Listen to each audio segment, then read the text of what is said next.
In the past few months, China has been hearing a streak of bad news about its economy. From a huge property crisis to people spending less on commodities, the Chinese economy is tumbling. American economist Adam Posen, in his book The End of China's Economic Miracle, called China's situation a case of economic long COVID. They say that when the US sneezes, the rest of the world catches a cold. But what happens when China suffers from a fever? Who is to blame and what will be the impact on the world? Hello and welcome, I'm Pallavi Sharma and you are watching Money Wise with ET Now. Let's begin.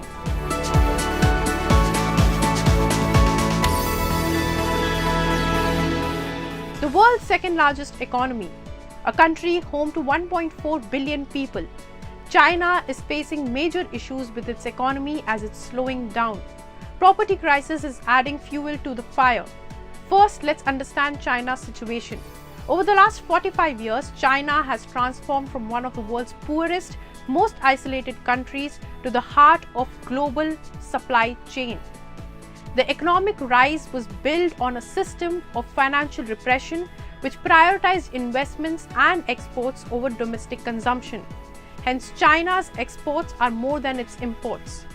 But during COVID-19, most of the world turned its back on China. Many started to look for an alternative. Exports are primary growth engine for the country, but these exports are declining, almost 7% between the last March and August. Europe, China's biggest consumer, is in recession or maybe near a recession, so it is purchasing less. The US want China to expect updated export curves in October as per reports. At the same time, the residential real estate crisis is in big free fall in China. Big developers are going bankrupt and housing prices are declining because purchasing power is also declining. Evergrande, which is a big developer, has been removed from the stock exchanges as the company's chairman is under police watch. Youth unemployment is also rising in the country. In June, it reached a record high of 21.3%. Now, how do these factors, economic challenges of China, impact the world? Analysts believe that a global catastrophe will be too much to expect. But the MNCs, the workers of these MNCs, some people who might not even be having a direct link with China may be impacted. But how? Many companies like Apple, Burberry and Volkswagen get a lot of their revenue from China's consumer market. They will be hit by Chinese people not spending too much money. China is responsible for 40% of the world's growth, and any kind of slowdown will be felt beyond borders.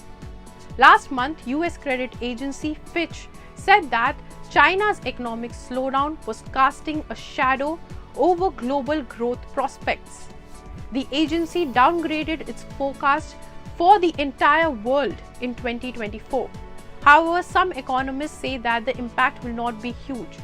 But China consuming less means China importing less raw materials and commodities. In August this year, China imported 9% less compared to the same time last year. Big exporters like Australia, Brazil and many countries in Africa will be hit due to this as per experts. But who is to blame for China's current situation? The president? Maybe not. Economists say that Xi Jinping is not to be blamed for China's structural problems, but he is responsible for the government's failure to deal with them. But China's slowdown might be good news for a few people. Weak demand in China means low prices, which from a Western consumer perspective would help in curbing raising prices and businesses that are dealing with an inflation.